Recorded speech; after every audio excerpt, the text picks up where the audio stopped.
Silas, you came early tonight. I had nowhere else to go. That is the honest answer. I know. And I know what hour it is for you. Not this hour here. The other one, the one that arrives when the house goes quiet and the last sound from the street passes, and you understand that nobody is going to knock, nobody is going to call, and that unless you speak to yourself, there will be no voice at all in that room until morning. And that is not even the worst of it. The worst is the next day. Spending the whole day among people, talking, answering, laughing at the right moment, and coming home with exactly the same hole I had when I left, as though none of it had reached me. You were with many people, and you came back empty. I came back empty, and then I start to think the problem is me, that something in me is broken, and it will not let people in, because I look around and everyone seems to have a place, a group, someone waiting. And I have a phone with 300 contacts, and not one name I could call right now, 1 in the morning, without having to invent a reason. Then notice what you have just described, Silas, because it is more precise than you realize. You did not describe an absence of people. You described the presence of people and the absence of something else. Hold on to that. That is where everything will be decided tonight. There is a village in the Swiss Alps called Sils Maria. It sits at 1,800 meters between two lakes, and in the 19th century, it had fewer than 200 inhabitants. In one house in that village, a man rented the same small room every summer, with a bed, a table, a wash basin, and a window. He paid roughly 1 franc a day. He ate alone, food without seasoning on doctor's orders, and he wrote. He went there for 7 summers. He spent the winters in Genoa, in Nice, in Rapallo, always in cheap boarding houses, always in rented rooms, always alone. He walked 6, sometimes 8 hours a day with a notebook in his pocket, and he wrote while walking, because his eyes hurt too much to write sitting down for long.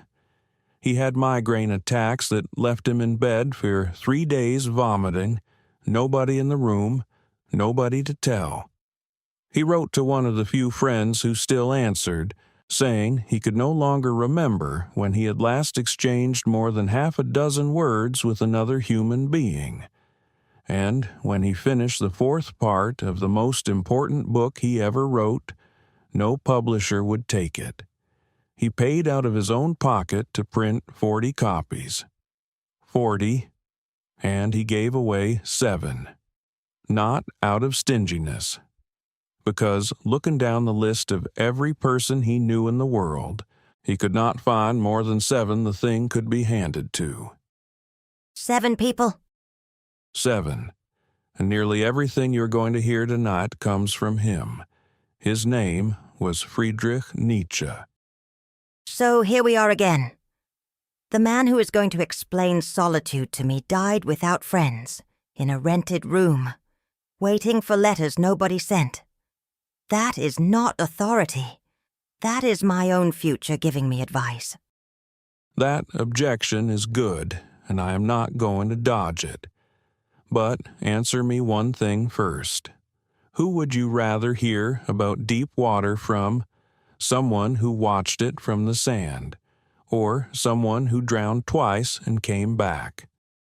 The one who drowned is not an example of anything. He is not an example. He is a witness, and a witness is the only thing worth having here, because people who always had company have no idea what solitude is from the inside. They only know they do not want it. He stayed in there for years and drew the map. The map is ugly to look at, but it is the only one that exists. So listen now to what he is not going to do, so you're not sitting here waiting for it all night. He is not going to tell you that the right people will show up. He is not going to tell you that you simply have not found your people yet. He is not going to tell you that solitude is a phase, that it is only a winter, that it passes. And above all, he is not going to tell you that you deserve company, because deserving has nothing to do with any of this, and that word only exists to make you feel robbed. So he is going to tell me I will stay like this. He is going to tell you something worse and more useful than that. He is going to tell you that part of that emptiness is not a shortage of people, and that no quantity of people will therefore close it. You can fill the house and remain exactly where you are. You have already tested it. That is what you told me 10 minutes ago. I did. And then he does the only thing that matters. He separates what in all this is a wound and what is a condition. A wound you treat, a condition you use. Confusing the two is what makes a person spend 10 years trying to cure the very thing that was supposed to become a tool. And what if it is all wound? It is not. But if at any point this starts to sound like a pretty excuse for staying alone, you interrupt me. I will interrupt you. Interrupt me. That is what you are here for. 9 dark lessons on solitude. They are not 9 ways to get more friends. They are 9 truths about what is actually happening when you are alone, why ordinary company does not fix it, and what to do with the hours you already have and did not choose. And to all of you listening to this now with the light off, in a room, on a night shift, in a parked car before going up to the house, tonight is for you too. You are alone, but you are alone at the same time, and that is already something. Let us begin. First lesson, Silas. There is no such thing as solitude. There are 2 of them, and they are nothing alike. To me it is one thing, and it is bad. That is what it looks like from the inside. But his language separated the 2. There was one word for the state of being alone, and another for the state of having been left out. One is the solitude you choose, the other is the abandonment that fell on you. Both of them put you in a room with nobody in it. The difference is who decided that. And why would that change anything? The room is the same. The room is the same, and the pain is not. Notice what actually burns when you are in a bad night. It is not the silence. It is not the empty space beside you. It is the idea that it was decided without you, that people gathered somewhere and you were not called, that you are what was left over. You are not suffering because you are alone. You are suffering because you did not choose to be alone. That is a difference in wording. Then run the test. Think of the last time you canceled something and stayed home because you wanted to. The same house, same silence, same nobody. Did it hurt? No, it was good. Same outer conditions, opposite result. So it is not the absence of people that wounds you. It is your position toward it.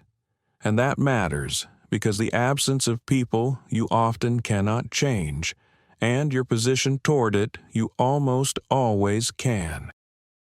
You are telling me to pretend I chose it. No. Pretending does not work, and he despised that kind of trick. I am telling you that there are hours alone in your week that are already a settled fact, and that as long as they are a waiting room, they will hurt, and the day they have a use, they stop hurting, without one additional person entering your life. The first lesson, therefore, is this. There is no single solitude. There are 2, the one you choose and the one that fell on you. And almost all of the pain lives in the second one, not in the fact of being alone. Finding out which side of that line you're standing on is the first thing to do, because only one of the two sides can be repaired with your own hands. Second lesson: the crowd does not cure solitude. It anaesthetises it, and the price of the anesthetic is that you never find out where the pain comes from. But when I am with people, I feel better. You feel better while you're there, and afterwards you feel worse than before. You described it to me yourself tonight, leaving a full table emptier than you sat down. That is not bad luck with people. That is the mechanics of the thing. He wrote that where solitude ends, the marketplace begins, and where the marketplace begins, the noise of the great actors begins as well.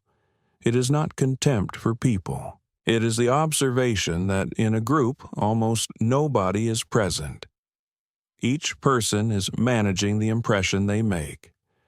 You speak, and at the same time you watch yourself speaking.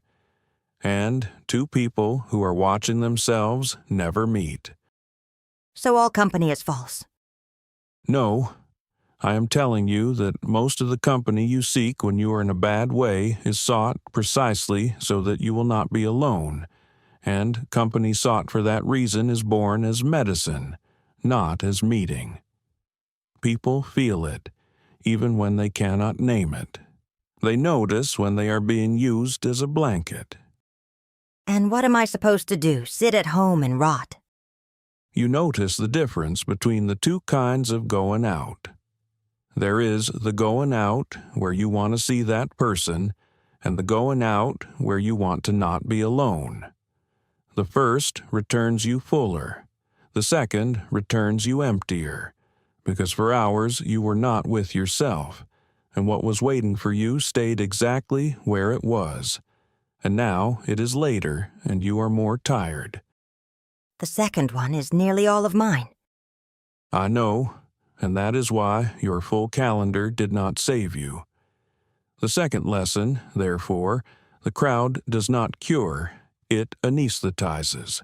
And the sign that tells you which is simple, and you already have it. If you come home emptier than you left, that was not company. It was flight. Do not abandon people over this. Just stop expecting the wrong medicine to have an effect it never had.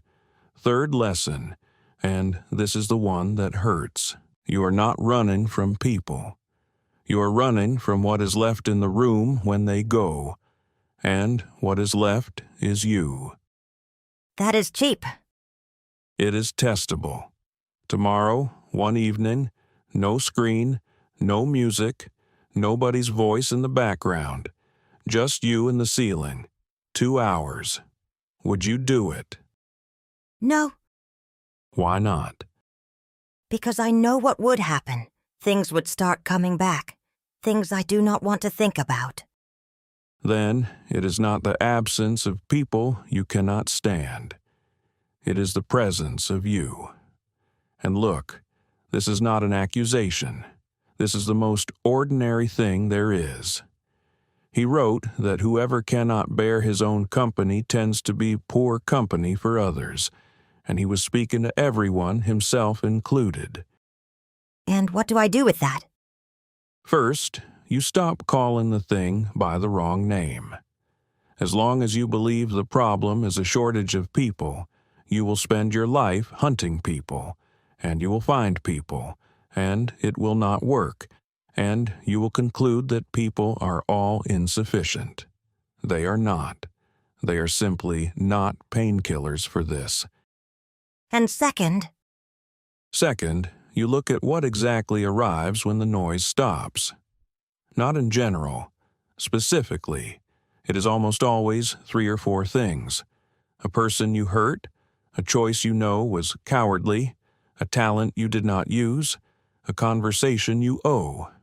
It is a short list, always.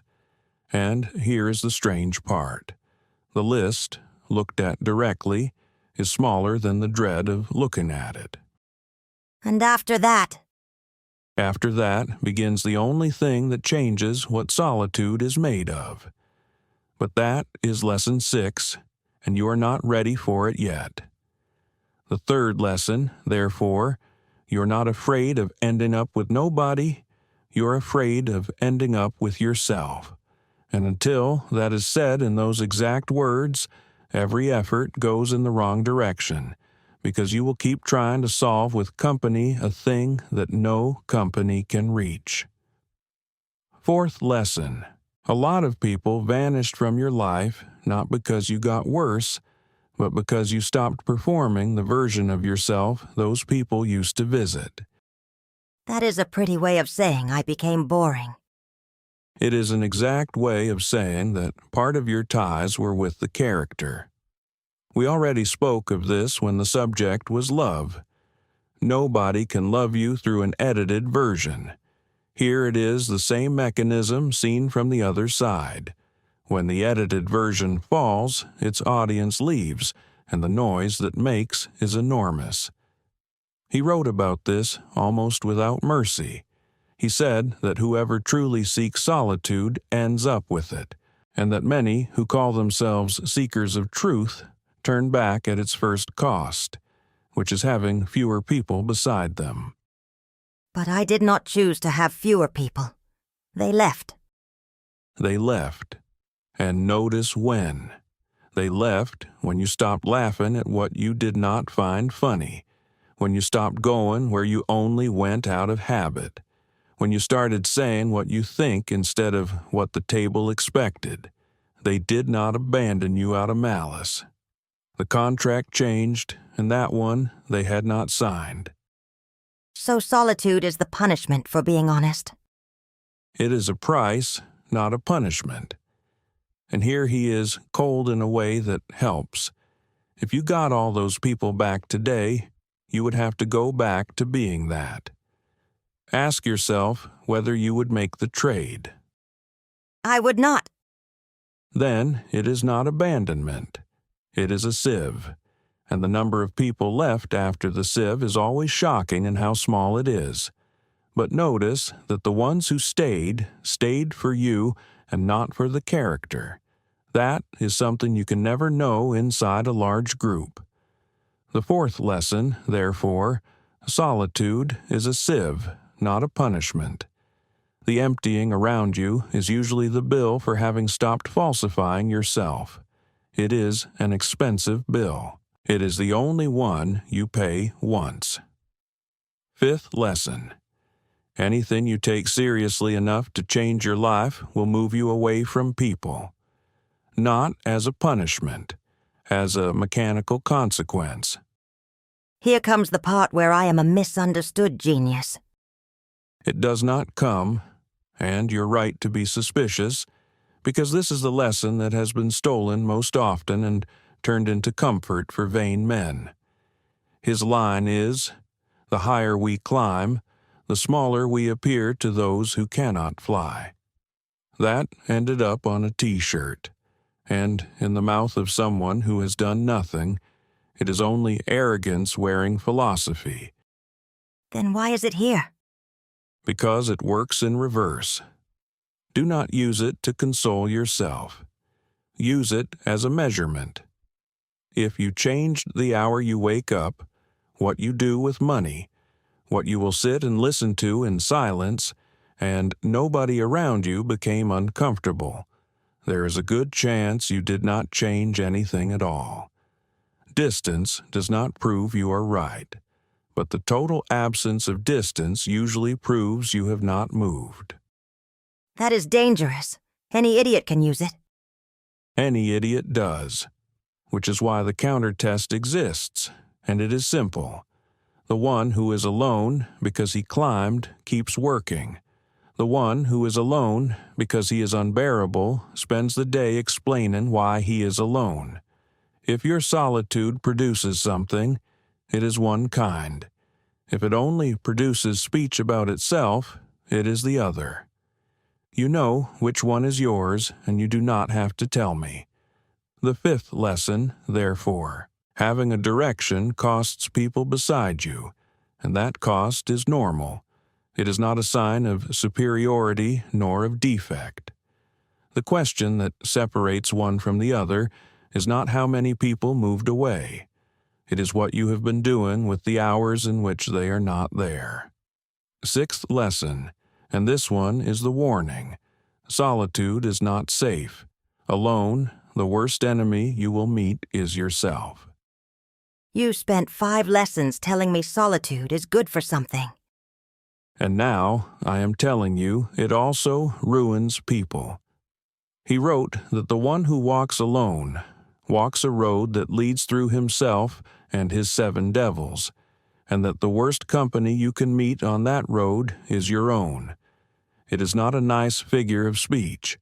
It is a description of what happens to a head with nothing to argue against.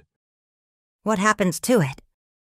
Without other voices, yours becomes the only one, and it repeats. A thought passes once, and comes back again, and by the 10th pass it is not being thought any more, it is being dug.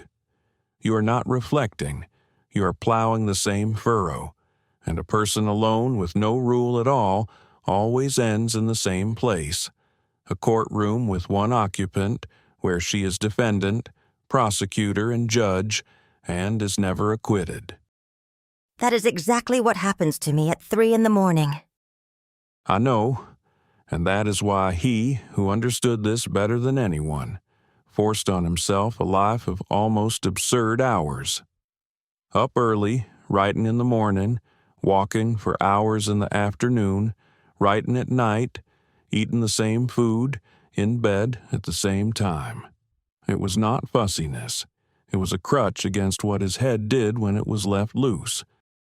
So the difference between the solitude that works and the one that rots is routine. The difference is having work. Routine is only the skeleton. Solitude without work becomes rumination, and rumination over time becomes character, and at that point it is no longer a bad state. It is you. The practical rule is crude but honest. If, when you're alone, you produce something, however small, however stupid, solitude is on your side. If you only think, it is eating you. The 6th lesson, therefore, alone, you are your own worst enemy, and solitude without work matures nobody. It only sours. What separates the two is not willpower or talent. It is having, every day, one thing to do with those hours, chosen by you before the night chooses for you. 7th lesson, and it is the thermometer for everything we have said so far. Solitude that is working makes you harder on yourself and gentler with others. If it is making you bitter, you are doing it wrong. I thought being alone hardened a person against everybody. That is what almost always happens, and it is the sign that the thing has gone sour. He wrote, in barely one line, that solitude makes us harder toward ourselves and tenderer toward others, and that in both directions it improves us. Read it slowly, more demanding inward, less demanding outward. And why would that be the right direction? Because the other direction is resentment, and he spent his whole life taking that mechanism apart. The resentful man is also alone, but he uses solitude as a courtroom against the world.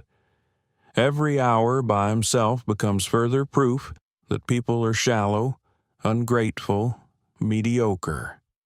He wakes each day with a better written accusation. That is not height. That is an entire life spent prosecuting people who do not even know they are on trial. And how do I know which of the two I am in? By what you feel when you meet someone after a long stretch alone. If you arrive ready to judge, to measure, to notice how small people are, your solitude has soured. If you arrive with the patience you did not have before, if the things that used to irritate you now strike you as merely human, then it has done its work. And if I arrive in both states depending on the day? Then you are a normal person in process. Only do not let the first become the standard, because it is comfortable and it settles in. The seventh lesson, therefore, good solitude hardens you inward and softens you outward. Bitterness toward the world is not a sign of depth. It is a sign that solitude has turned into a courtroom, and the courtroom is the one place where nobody improves, neither the defendant nor the judge. Eighth lesson. Solitude is not cured by just any company, and one person who contradicts you is worth more than 20 who agree. That is quite convenient for a man with few friends. It is. And it is also what he did, at a cost you will not want to pay. He wrote that in one's friend one should have one's best enemy, and that when you fight against your friend, you must be closest to him. It is not a line about arguing. It is the definition of the only kind of company that solves anything, the kind that meets you where you are and does not confirm everything. And the people who only agree. They are kind, and they do not reach you. You leave them exactly as you arrived. And if you look closely, your deepest loneliness never happened in an empty room. It happened at a table with 7 people. In the moment, you realized you could say anything there, and nobody would notice the difference. That is the loneliness that kills. The empty room is only silence. And how do you find a person like that? Not in quantity, which is the bad and true answer. Remember the 40 copies he had printed? He gave away 7. An entire life of work, and he could not find more than 7 people to hand it to. That is the saddest thing I know about him, and at the same time, 7 is a number that exists. It is more than 0. I do not have 7. Perhaps you have 2. Perhaps you have 1. The count that matters is not how many. It is whether there exists at least one place in the world where you do not have to manage the impression you make. If there is one, you are not alone in the sense that kills, even if you spend most of your time by yourself. If there is none, then that is the thing to build, and it is built by showing yourself first, which is frightening, and that is the price. The 8th lesson, therefore, the cure is not more people. It is one person in front of whom you do not have to perform. One is worth 20, they are exceedingly rare, and you only find out who it is by risking appearing whole before you are sure. 9th lesson, Silas. And here I am, going to hand you back the question everything started with. On the first night, the 2 of us talked. The demon. The demon. He comes into your room at the loneliest hour and tells you that this life, exactly as it is, you will live again, countless times without changing a comma. That night, we used it to weigh a whole life. Tonight, I want to use it on one thing only. This night, this exact night, alone, going the way it is going. If it had to repeat itself countless times with nobody ever arriving, what would you change inside it? I would change everything. I would not be alone. That is not in play. Nobody comes. That is fixed. The question is what you do with the hours that are already yours. Because look at what you do with them now. You wait. You treat every night by yourself as the waiting room of a life that begins when somebody arrives. And if nobody arrives, you will have spent an entire life waiting in a room, having never done anything inside it. And if I do something inside it, does somebody arrive? Perhaps. Probably, even, because a man with work attracts people and a man who waits repels them. But that is not the reason, and if it is your reason, it will not work, because you will still be waiting, only now with a hobby. The reason is different. If those hours are going to exist anyway, they are the only material you have in your hands. Your life is being made out of them, and not out of the hours you imagine. That is hard. It is the most generous thing he has to give you, and it sounds hard because it promises nobody. He spent his best years in a room costing 1 franc a day, with no wife, no disciples, 7 readers. And in those exact hours, the emptiest hours a man could have, he wrote what we are still reading 140 years later. Not because his solitude was noble, because he stopped waiting inside it. The 9th lesson, therefore, solitude is unbearable only for as long as it is a waiting room. It stops being a punishment on the day you do something inside it that would be worth repeating countless times. Do not ask when this ends. Ask what you're doing in here while it lasts. And if you already know the thing you should be doing in those hours and are not doing it, write it down below, just its name. You will see that writing it already changes something. Put it all together now, the way it sounds when it is whole. There are 2 solitudes, and almost all of the pain is in not having chosen, not in being alone. The crowd does not cure, it anaesthetises, and the sign is coming home emptier than you left. You're not running from people. You're running from what is left when they go, and what is left is a short list that frightens you less from the front than from behind. The emptying around you is usually the sieve of having stopped falsifying yourself, and it is a bill you pay once. Having a direction costs people beside you, but distance without work is only arrogance. Alone, you are your own worst enemy, and solitude without work does not mature. It sours. Solitude that is working makes you harder on yourself and gentler with others, and bitterness is the sign it has become a courtroom. The cure is not more people. It is one person in front of whom you do not have to perform, and hours alone only hurt for as long as they are a waiting room. And that is all he has, Silas, a man who spent his last lucid years with almost nobody and who never wrote one line asking to be pitied. Was he happy alone? No, not for a moment. He wrote letters asking for company until the end, and they were not answered. But notice what he did with the hours anyway. That is the only thing I'm asking you to see. He did not defeat solitude. He used it until the last day he had his mind. If one of those 9 hit you, if you recognized in one of them something you already felt but had never managed to name, write it below. Which of the 9 was it? Not the prettiest one. The one that made you want to disagree before I finish the sentence. It is always that one, and you know which it is. If tonight kept you company in a way nobody has all week, leave a like. That is what lets this video find other people who are awake right now for the same reason, and there are many of them, and they are exactly where you are. And subscribe if you want to go deeper. This channel is not for everyone. It is for the ones who take the question all the way down, even when the answer offers no comfort.